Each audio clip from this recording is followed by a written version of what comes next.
ठीक है।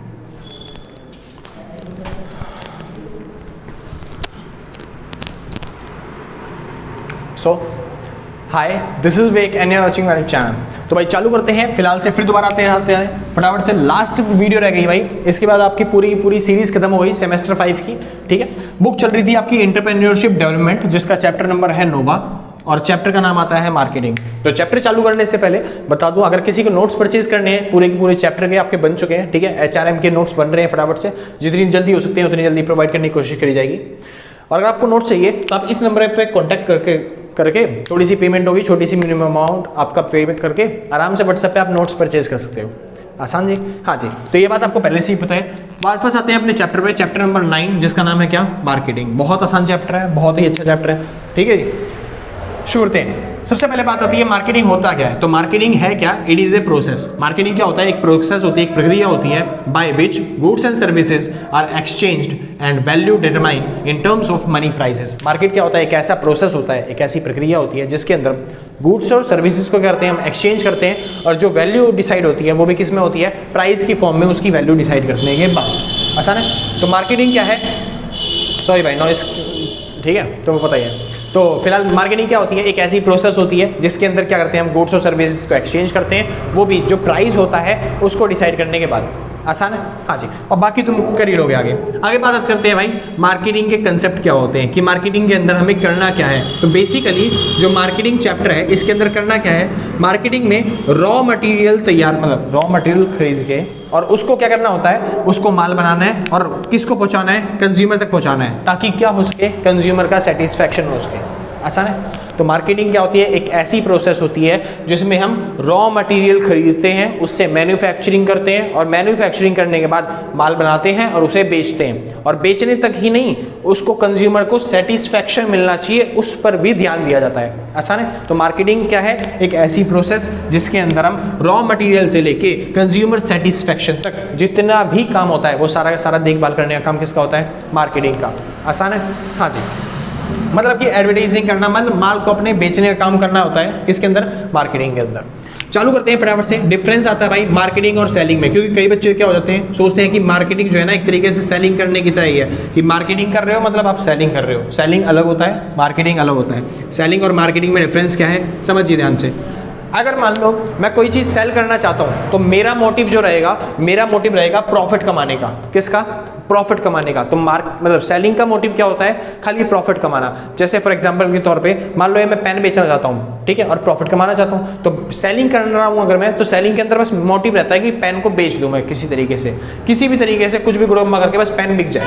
लेकिन मार्केटिंग ऐसा नहीं है, मार्केटिंग थोड़ा सा अलग है। हाँ, उसके अंदर भी बेचा जाएगा पेन को, लेकिन किस तरीके से बेचना है उसके अंदर मिलना चाहिए कंज्यूमर को सेटिस्फैक्शन। ये जो CS लिखा हुआ है, CS मतलब है कंज्यूमर सेटिस्फैक्शन, यानी कि क्या मिलना चाहिए कंज्यूमर को? सेटिस्फैक्शन। तो आपको ये ध्यान रख के बेचना है मार्केटिंग के अंदर कि आपको आपके कंज्यूमर को क्या मिलना चाहिए? सेटिस्फैक्शन मिलना चाहिए। सिंपल ना? ये चीज आपने 12वीं के अंदर BCom में पढ़ रखी है आराम से। तो मार्केटिंग और सेलिंग में डिफरेंस क्या है? सेलिंग मतलब होता है अपने माल को बेच दो किसी तरीके से, किसी भी तरीके से बिके, प्रॉफिट में अपना माल बिकना चाहिए, बाकी में कंज्यूमर देखे और कोई दिक्कत होती है सामान के अंदर। ठीक है, लेकिन मार्केटिंग थोड़ा सा अलग है। मार्केटिंग मतलब क्या होता है? आपको अपने सामान को बेचना है, बेचने के बाद आपको ये भी मेक श्योर करना है कि कंज्यूमर को कोई दिक्कत नहीं होनी चाहिए। यानी अगर कंज्यूमर को कोई दिक्कत आ रही है तो उसका सामान लेके आपको ठीक ठाक करके देना पड़ेगा। वो सारी प्रोसेस किसके अंदर आती है? मार्केटिंग की। यानी मार्केटिंग थोड़ी सी बड़ी प्रोसेस है। किससे? सेलिंग से। सेलिंग मतलब होता है माल खाली बेचना, मार्केटिंग मतलब बेचने के बाद भी कंज्यूमर को सेटिस्फैक्शन प्रोवाइड करना। आगे चलते हैं। अगला डिफरेंस क्या आता है? मार्केटिंग जो होता है वो वैल्यू प्रोवाइड करता है, जबकि जो सेलिंग होता है वो खाली क्या प्रोवाइड करेगा बिजनेस में? ग्रोथ। सेल करने से, खाली माल को बेचने पे ध्यान देने से आपके बिजनेस को ग्रोथ मिलेगी, लेकिन आपके बिजनेस को अच्छी इमेज नहीं मिल पाती। लेकिन वहीं पे अगर आप मार्केटिंग पे जोर देते हो तो मार्केटिंग में बेचने से आपकी ग्रोथ तो ग्रोथ होगी ही, लेकिन आपके बिजनेस को क्या मिलेगी? एक वैल्यू मिल पाएगी। आप एक बिजनेस को एक अलग से पहचान मिल पाएगी कि हाँ भाई इसका प्रोडक्ट बहुत अच्छा होता है। ठीक है, बाद में सर्विस पे भी काम करता है ये इंसान। तो इस वजह से मार्केटिंग पे क्या होगा? आपको वैल्यू भी मिलेगी।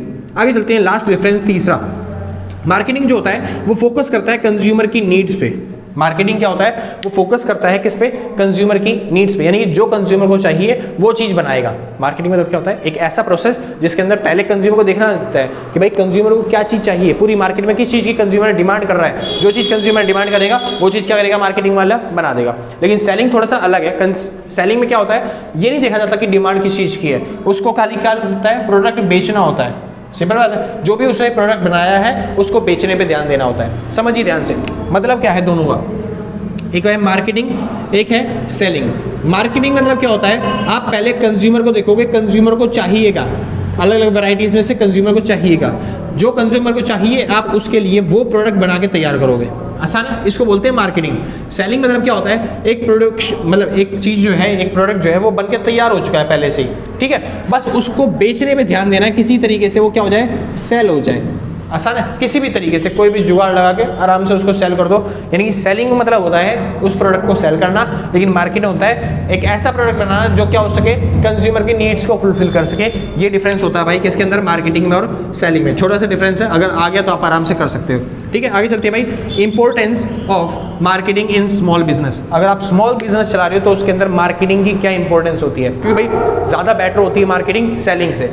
तो अगर आप छोटा बिजनेस चलाते हो उसके अंदर मार्केटिंग की क्या इंपॉर्टेंस होती है उसकी बात करते हैं। पहली चीज, छोटे बिजनेस के अंदर मार्केटिंग क्या प्रोवाइड करती है, ग्रोथ। क्योंकि छोटे बिजनेस के अंदर आपके पास ये वो होता है तरीका कि आप ना अपनी एक इमेज बना सकते हो किसी एरिया के अंदर।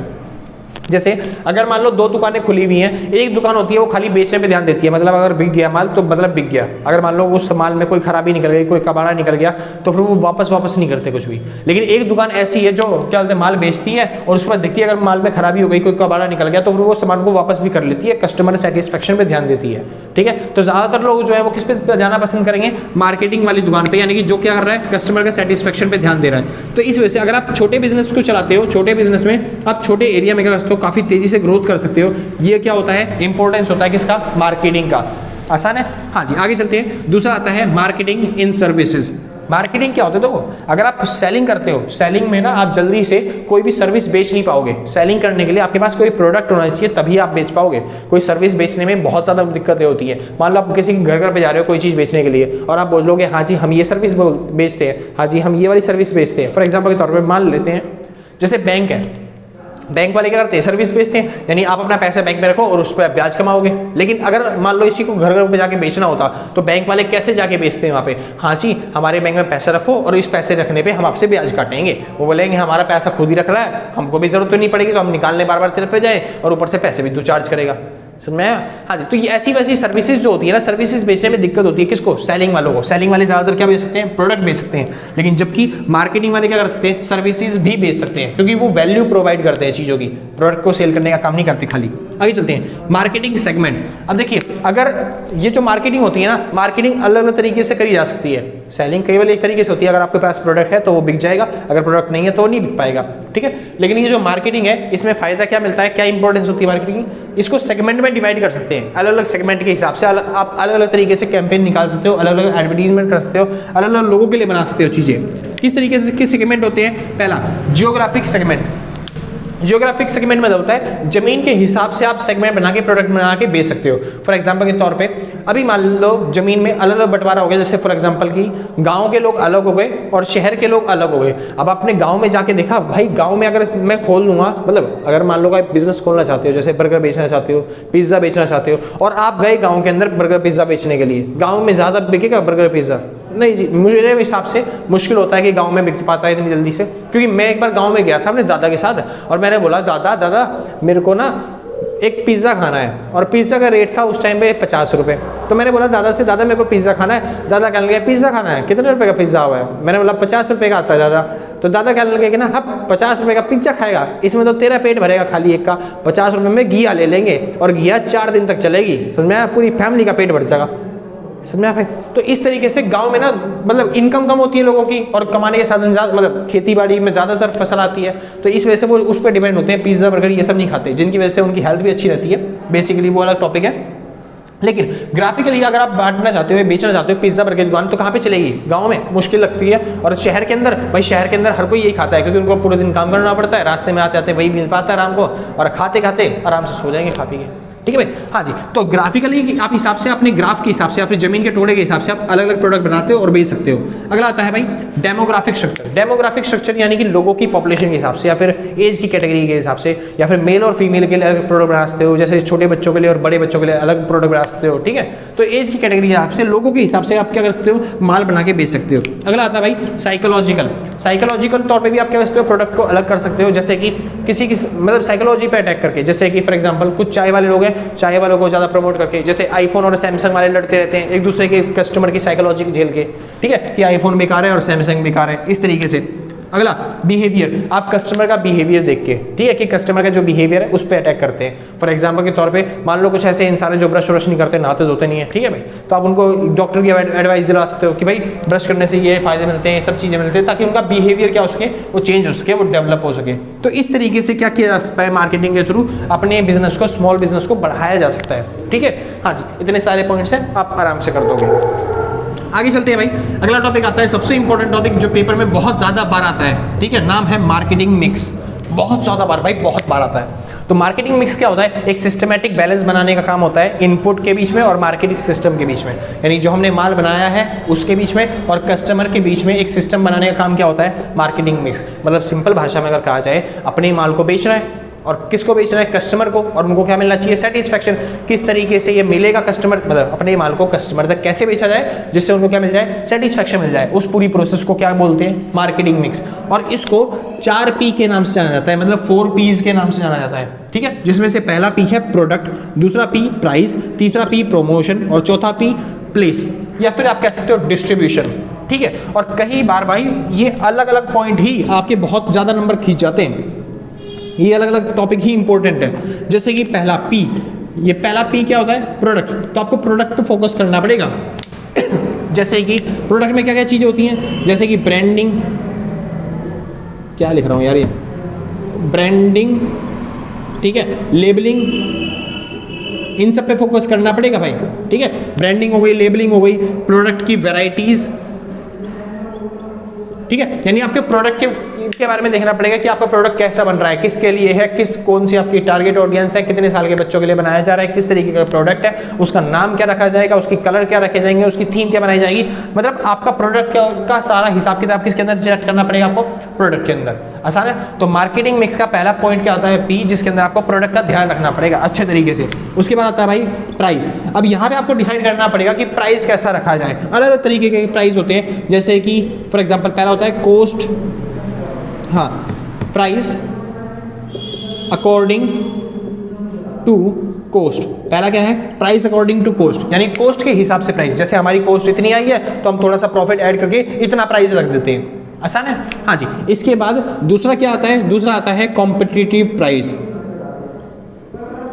कॉम्पिटिटिव प्राइस क्या होता है, कॉम्पिटिटिव प्राइस होता है ऐसा प्राइस जो मार्केट में, देखो जो आपके बगल में कंपनियां चल रही है ना, उन कंपनियों ने अपनी चीज़ों के प्राइस कितना रखे हैं। अगर उन्होंने इतना प्राइस कहा तो उन प्राइस से क्या होना चाहिए, हमारा प्राइस कम होना चाहिए थोड़ा सा, ताकि लोग हमारा चीज़ें ज़्यादा खरीदें। तो उसको बोलते हैं कॉम्पिटिटिव प्राइस डिसाइड करना। ठीक है, हाँ जी। अगला आता है भाई प्राइस टू प्रॉफिट।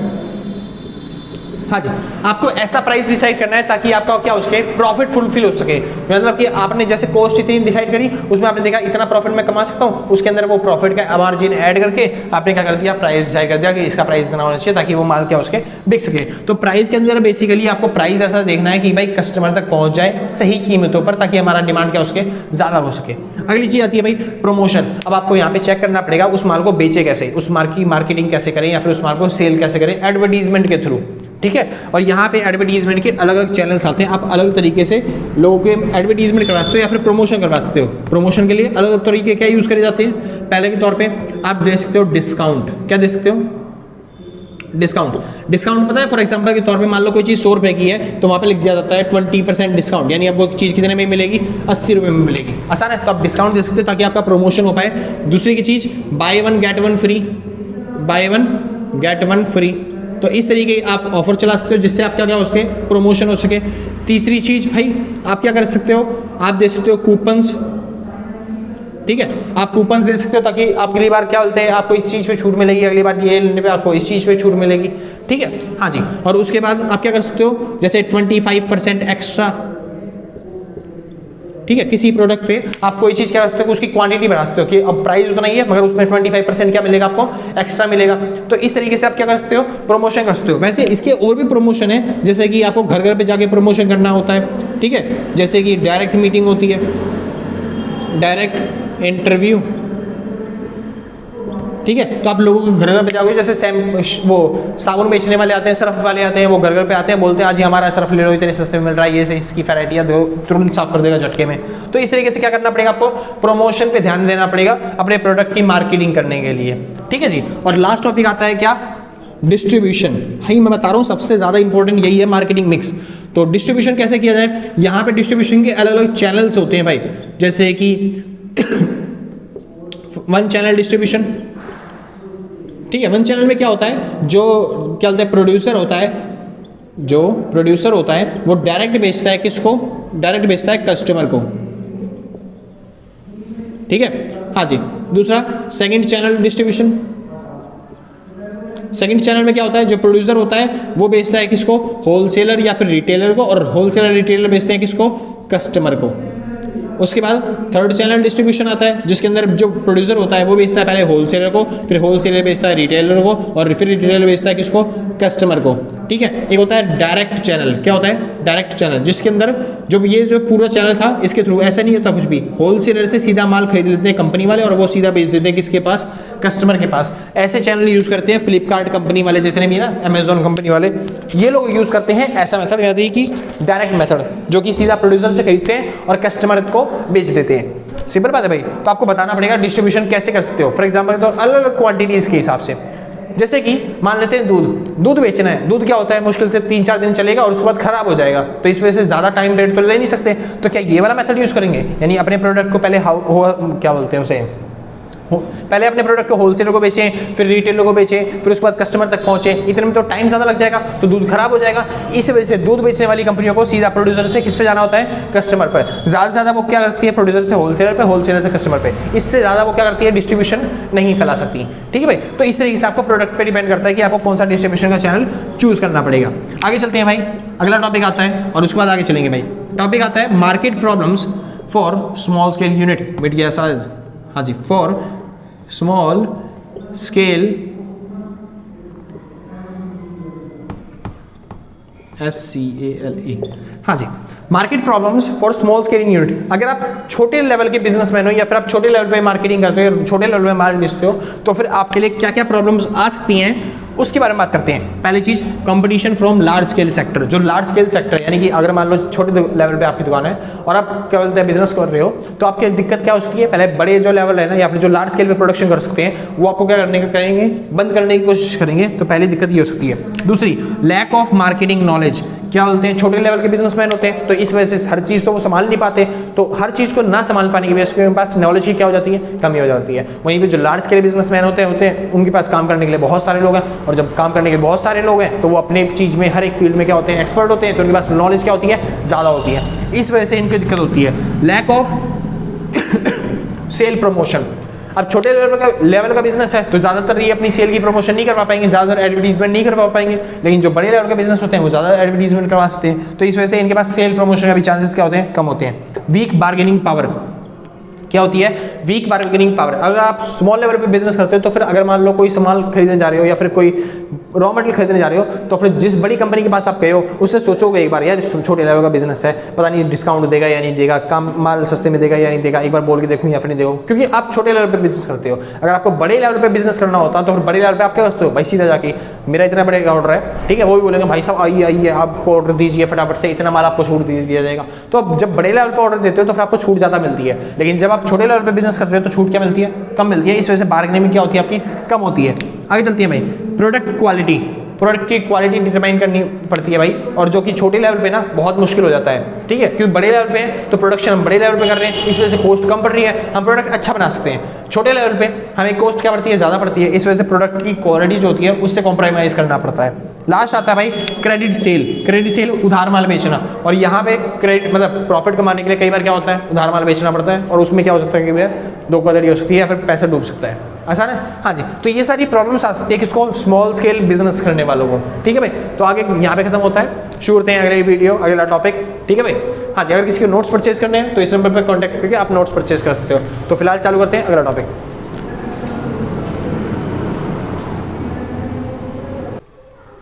हाँ भाई, तो शुरू करते हैं फटाफट से, टॉपिक पर आते हैं अपने अलग से। ठीक है, अब बहुत ज़्यादा छोटा टॉपिक रह गया भाई, और जल्दी से फटाफट से खत्म हो जाएगा। ठीक है, सबसे बड़ा जो टॉपिक था वो मैंने पिछली वीडियो में कवर कर दिया। अगर आपने नहीं देखा तो भाई जल्दी प्रीवियस करो और जाके देख के आओ। ठीक है, नई वीडियो थोड़ी ना, वही वीडियो है ये। हाँ जी, शुरू करते हैं। तो मार्केटिंग मिक्स सबसे बड़ा टॉपिक था भाई, जो सबसे ज़्यादा बार आता है। ठीक है, मैं कहता हूँ अगर आपने नहीं पढ़ा होगा ना भाई 12वीं के अंदर, तो थोड़ा सा मुश्किल हो गया होगा आपको समझना, वरना बहुत अच्छे से समझा दिया मैंने। वो सारे टॉपिक आप लिख सकते हो आराम से। ठीक है, चैनल्स के बारे में। तो मार्केटिंग मिक्स पे फोकस कर लेना। बाकी ये छोटे छोटे टॉपिक है जो कि नहीं है, क्योंकि मेरे को लगता है भाई वो वाला टॉपिक तुम्हें पहले एक बार पढ़ रखा था, तो इस वजह से ज़्यादा पढ़ाने की जरूरत नहीं है उसके बारे में। ठीक है, क्योंकि आपके एग्जाम पास में आ रहे हैं, तो जो आपको लगता है मेरे को नहीं आते होंगे आपको, वो बता रहा हूँ मैं। ठीक है, शुरू करते हैं भाई फटाफट से, समझिए ध्यान से। पहला टॉपिक आता है भाई policy support to small scale industry, यानी गवर्नमेंट की तरफ से ऐसी कौन सी पॉलिसी थी जिसने सपोर्ट किया किसको, स्मॉल स्केल इंडस्ट्रीज को। ठीक है, गवर्नमेंट की कौन सी पॉलिसी थी जिसने स्मॉल स्केल इंडस्ट्री को सपोर्ट किया, वो चालू करते हैं। सबसे पहला आईपीआर पॉलिसी। आईपीआर मतलब होता है इंडस्ट्रियल पॉलिसी रिफॉर्म या फिर इंडस्ट्रियल पॉलिसी रेजोल्यूशन। ठीक है, ये आया था 1948 के अंदर। कब आया था ये, 1948 के अंदर। और इसी टाइम पे गवर्नमेंट ने स्मॉल स्केल इंडस्ट्री वाला मतलब जो सेटअप था वो तैयार किया था। ठीक है भाई, यानी कि 1948 के अंदर आईपीआर जो पॉलिसी का रेजोल्यूशन आया था, उसी के अंदर गवर्नमेंट ने स्मॉल स्केल इंडस्ट्री का सेटअप क्या किया, तैयार किया। क्यों, क्योंकि गवर्नमेंट को दिखा स्मॉल स्केल इंडस्ट्री के अंदर 3 तरह की खासियत है। पहली खासियत कि ये कम कैपिटल में खुल जाती हैं, इनको कैपिटल की जरूरत क्या पड़ती है, कम पड़ती है, यानी थोड़ा सा पैसा लगाओ और बिजनेस खुल जाता है। दूसरा खासियत ये लोगों को देती है भाई, क्या देती है ये, एम्प्लॉयमेंट। ठीक है, तो ये लोग क्या करती हैं, एम्प्लॉयमेंट प्रोवाइड करती हैं। लार्ज स्केल इंडस्ट्री मशीनों का यूज़ करती है, लेकिन जो स्मॉल स्केल इंडस्ट्री है वो लेबर्स का यूज़ करती हैं। इस वजह से ये लोगों के क्या प्रोवाइड करती हैं, एम्प्लॉयमेंट। और तीसरी चीज़ फ्लैक्सिबिलिटी। फ्लैक्सिबिलिटी मतलब यानी कि कभी भी आप अपना बिजनेस एक जगह से छोड़ के दूसरी जगह पे जा सकते हो, कभी भी सेटअप कर सकते हो। तो स्मॉल स्केल इंडस्ट्री ये सब फायदे प्रोवाइड करती है जो कि बिजनेस को ज़्यादा जरूरत है, या फिर हमारे देश को बहुत ज़्यादा जरूरत है। तो इस वजह से गवर्नमेंट ने क्या किया, प्रमोट करना चालू कर दिया किसको, स्मॉल स्केल इंडस्ट्री को। कब से, 1948 से शुरू होते हैं भाई। इसके बाद आया भाई 1956। देखो हमारा देश आज़ाद हुआ था 1947 में। 47 में आज़ादी के साथ ही हमने पॉलिसी बना दी स्मॉल स्केल इंडस्ट्री 1948 के अंदर। लेकिन फिर इसके बाद 1951 में गवर्नमेंट आई और गवर्नमेंट ने चालू कर दी भाई कौन सी पॉलिसी, एग्रीकल्चर को डेवलप करने का। लेकिन बाद में उन्होंने सोचा बहुत अच्छा तरीका था स्मॉल स्केल इंडस्ट्री को डेवलप करने के लिए, फिर दोबारा से वो पॉलिसी लेके आए 5 साल बाद। हर 5 साल बाद गवर्नमेंट चेंज होती है ना, तो 1951 से 5 साल बाद 1956 में, मतलब 1956 में फिर से आ गई क्या, आईपीआर पॉलिसी, जो इंडस्ट्रियल पॉलिसी रिफॉर्म, वही से दोबारा से आ गया, जिसके अंदर गवर्नमेंट ने क्या करना चालू कर दिया, स्मॉल स्केल इंडस्ट्री को बढ़ावा देना चालू कर दिया। आसान है। और इसी के अंदर गवर्नमेंट ने पता है क्या किया था, गवर्नमेंट ने निकाला था टैक्स हॉलीडे और एक्साइज कंसेशन का, क्या लिख दिया, एक्साइज आएगा भाई, EXCISE, एक्साइज कंसेशन का प्लान। गवर्नमेंट ने बोला था अगर आप देखो, गवर्नमेंट ने एक टॉपिक बनाया था, नाम था स्पेशल इकोनॉमिक जोन, अगर आपने बचपन में सीखा हो तो SEZ मतलब होता है स्पेशल इकोनॉमिक जोन। आसान है, मतलब क्या है, पूरे भारत में कुछ ऐसे एरियाज होते हैं जो डेवलप नहीं होते, जैसे उस टाइम पे बिहार हो गया या फिर यूपी हो गया, कुछ ऐसे एरिया थे गांव वाले जो डेवलप नहीं थे, तो गवर्नमेंट ने सोचा इनको भी डेवलप किया जाए। तो गवर्नमेंट ने ऐसे एरिया जो अनडेवलप रह गए उनको बोलते हैं स्पेशल इकोनॉमिक जोन। और गवर्नमेंट ने बोला स्मॉल स्केल इंडस्ट्री से, अगर कोई इंसान इस जगह पे जाके इंडस्ट्री सेटअप करता है, यानी कि इस जगह पे जाके स्मॉल स्केल इंडस्ट्री में बिजनेस चालू करता है, ठीक है, अगर कोई इंसान यहाँ पे स्मॉल स्केल इंडस्ट्री में जाके बिजनेस चालू करता है, तो क्या करना है भाई, हाँ जी, उसको 2 चीजें मिलेगी। पहली चीज मिलेगी टैक्स हॉलीडे, दूसरी चीज मिलेगा कंसेशन, वो भी किस पे, एक्साइज पे। टैक्स हॉलीडे मतलब उसको टैक्स के अंदर क्या मिल जाएगी भाई, छूट मिल जाएगी, या फिर आप कह सकते हो रिबेट मिल जाएगी। आसान है। हाँ जी, तो गवर्नमेंट ने टैक्स में हॉलीडे देना चालू कर दिया उस लोगों को, यानी छूट देनी चालू कर दी, यानी कि जो शहर में लोग रहने वाले हैं उनको ज़्यादा टैक्स भरना पड़ेगा, और अगर आपने बिजनेस सेटअप किया गाँव के अंदर तो टैक्स क्या भरना पड़ेगा, कम भरना पड़ेगा। आगे चलते हैं, एक्साइज कंसेशन। एक्साइज कंसेशन मतलब यानी अगर आप विदेशों से कोई चीज़ मंगाना चाहते हो या फिर विदेशों में कोई चीज़ बेचना चाहते हो तो वहाँ पे एक्साइज ड्यूटी जो लगती थी उसमें थोड़ा सा कंसेशन हो गया, यानी कि आराम से आप एक्सपोर्ट इंपोर्ट कर सकते हो। तो इस वजह से लोगों ने देखा इतना फायदा, टैक्स में भी फायदा, एक्साइज में भी फायदा, तो लोगों ने चालू कर दिया कहाँ में बिजनेस करना, SEZ में, स्पेशल इकोनॉमिक जोन में, यानी देश के ऐसे एरिया में जो पहले से पिछड़े हुए थे, ताकि वो भी क्या उसके डेवलप हो सके। आसान है। हाँ जी, तो कब लेके आई थी गवर्नमेंट ये पॉलिसी? 1956 के अंदर, ताकि टैक्स हॉलीडे और एक्साइज कंसेशन दोनों दे सकें। आगे चलते हैं भाई, IPR 1980। भाई यहाँ पे इंडस्ट्रियल पॉलिसी का एक तरह से बूम आ गया था, यानी देश विकास करना चालू हो गया था। कब से? 1980 के बाद से। ठीक है, क्यों? क्योंकि गवर्नमेंट ने यहाँ पे लोगों को प्रोवाइड कर दिया लोन देना, ताकि बिजनेस चालू कर सको। जैसे कोई अगर टाइनी इंडस्ट्री चालू करना चाहता है, छोटी इंडस्ट्री चालू करना चाहता है, तो 2 लाख तक का लोन गवर्नमेंट प्रोवाइड कर रही थी। यहाँ पे अगर कोई स्मॉल बिजनेस चालू करना चाहता है तो 20 लाख तक का फाइनेंस कौन दे रही थी? गवर्नमेंट दे रही थी। और अगर कोई थोड़ा और बड़ा बिजनेस चालू करना चाहता है तो 25 लाख तक का आपको लोन मिल जा रहा था बिजनेस चालू करने के लिए। आसान है। कब? 1980 में। तो भाई लोग क्यों ना जाएं बिजनेस चालू करने के लिए? तो इस वजह से गवर्नमेंट ने क्या किया? सपोर्ट किया किसको? लोगों को बिजनेस चालू करने के लिए। कब से? 1980 में। 1991 में, 1991 तुम्हें पहले से याद है किसके लिए फेमस है भाई? हाँ जी, ये फेमस है LPG पॉलिसी के लिए। Liberalisation, privatisation and globalisation. आसान है। हाँ जी, यहाँ पे गवर्नमेंट ने क्या कर दिया? ग्लोबलाइजेशन, विदेशी कंपनियां यानी कि हमारे देश में अब आ सकती हैं। और इसी वजह से गवर्नमेंट को पता था स्मॉल स्केल इंडस्ट्री को क्या हो सकता है? सबसे भारी नुकसान हो सकता है, क्योंकि जो लार्ज स्केल इंडस्ट्री है, जो बड़े बड़े लोग बिजनेसमैन होते हैं, वो छोटे लोगों को क्या कर देते हैं? दबा देते हैं, उनका बिजनेस बंद कर देते हैं। तो इसी वजह से गवर्नमेंट ने क्या किया? इस पॉलिसी के अंदर 1991 में अंदर इनको प्रोवाइड किया भाई सपोर्ट। किसको? स्मॉल स्केल इंडस्ट्री को। यानी कि इनके कुछ क्राइटेरिया बना दिए, जैसे कि इस शहर के अंदर 25% जो है लिमिट है स्मॉल स्केल इंडस्ट्री होनी ही होनी चाहिए। 25% से बिल्कुल भी कम नहीं होनी चाहिए। यानी कि स्मॉल स्केल इंडस्ट्री वालों को क्या कर दिया? कुछ रेफरेंस दे दिया, कुछ छूट दे दी, या फिर आपको इतना टैक्स नहीं भरना, या फिर ये सब चीजें प्रोवाइड कर दी। ठीक है, एक तरीके से सपोर्ट दिखाया गवर्नमेंट ने किसको? लिबरलाइजेशन, प्राइवेटाइजेशन, ग्लोबलाइजेशन के अंदर किसको? स्मॉल स्केल इंडस्ट्री को भाई 1991 में। ठीक है, जब ये LPG पॉलिसी आई थी उस टाइम की बात है। इसके बाद भी गवर्नमेंट स्मॉल स्केल इंडस्ट्री के लिए नए नए प्लान्स लाती रहती है, नई नई चीजें करती रहती है। वो उतने ज्यादा इंपॉर्टेंट नहीं है जितने ये वाले इंपॉर्टेंट है। ठीक है भाई। हाँ जी, तो आप ये वाले कर जाओगे बहुत होगा आपके लिए। ठीक है, आगे चलते हैं फटाफट से। टॉपिक आता है भाई measures for promotion and development small scale industry. Small scale industry का प्रमोशन और डेवलपमेंट किस तरीके से करवाया जाता है, या फिर किस तरीके से करती है गवर्नमेंट, किस तरीके से उनको बढ़ावा देती है, उसके बारे में बात करते हैं। तो पहला, रिजर्वेशन पॉलिसी। गवर्नमेंट ने जगह रिजर्व कर रखी है, जैसे बताया 1991 से ही चालू कर दी रिजर्वेशन पॉलिसी, यानी कि अपने हर शहर के अंदर रिजर्व होगा कि इतनी स्मॉल स्केल इंडस्ट्री होनी ही चाहिए। तो इस तरीके से गवर्नमेंट क्या करती है? उनको प्रमोट करती है, या फिर स्मॉल स्केल इंडस्ट्री को क्या करती है? डेवलप करती है। ठीक है, government purchase preference policy of small scale industry product. यानी कई बार क्या होती है? गवर्नमेंट ही खरीद लेती है स्मॉल स्केल इंडस्ट्री प्रोडक्ट। समझा? जो छोटे छोटे लोग जो बिजनेस करते हैं गवर्नमेंट करती है। अगर गवर्नमेंट को कोई चीज़ खरीदनी है ना तो बड़े लोगों के पास नहीं जाती, वो स्मॉल स्केल लोगों के पास जाती है, छोटे छोटे लोगों के पास जाती है, उनसे ऑर्डर परचेज करती है। क्यों? ताकि वो भी क्या कर पाए? डेवलप कर पाए, उनका माल भी क्या उसके बिक सके, इस तरीके से। लेकिन बाद में देखा गवर्नमेंट ने इससे लॉस हो रहा है गवर्नमेंट को, क्योंकि हर कोई गवर्नमेंट के लिए माल बनाता था और गवर्नमेंट को माल बेच देता था। समझ में आया? हाँ जी, तभी तो गवर्नमेंट ने डिसाइड कर दी क्या? MSP, याद है? Minimum selling price. जो फार्मर्स होते थे, जो किसान होते थे, वो छोटी छोटी चीज़ें बनाने लग गए थे। खेती तो कर ही रहे हैं वो, लेकिन साथ में थोड़े बिजनेस भी होते हैं ना भाई, छोटे छोटे। हाँ जी, तो उन्होंने वो छोटे छोटे बिजनेस बनाने चालू कर दिए, और वो सोचते हैं किसको बेच देंगे? गवर्नमेंट को बेच देंगे, और वो गवर्नमेंट उनसे खरीद भी लेती थी। तो इस वजह से उनको गवर्नमेंट को लॉस हो रहा है। ठीक है भाई। हाँ जी, तो इसी वजह से गवर्नमेंट ने क्या कर दिया? Government purchase preference policy for marketing. यानी गवर्नमेंट ने आपसे वादा किया स्मॉल स्केल इंडस्ट्री को कोई प्रोडक्ट नहीं खरीदेगी, हम आपकी मार्केटिंग में हेल्प करेंगे, आपको डेवलप करने में, आपको लोन प्रोवाइड करने में, आपको छूट देने में। ठीक है, इन सब में हेल्प कर देंगे आपकी। ठीक है, तो गवर्नमेंट ने इस तरीके से प्रमोशन किया और डेवलपमेंट किया किसका? स्मॉल स्केल इंडस्ट्रीज का।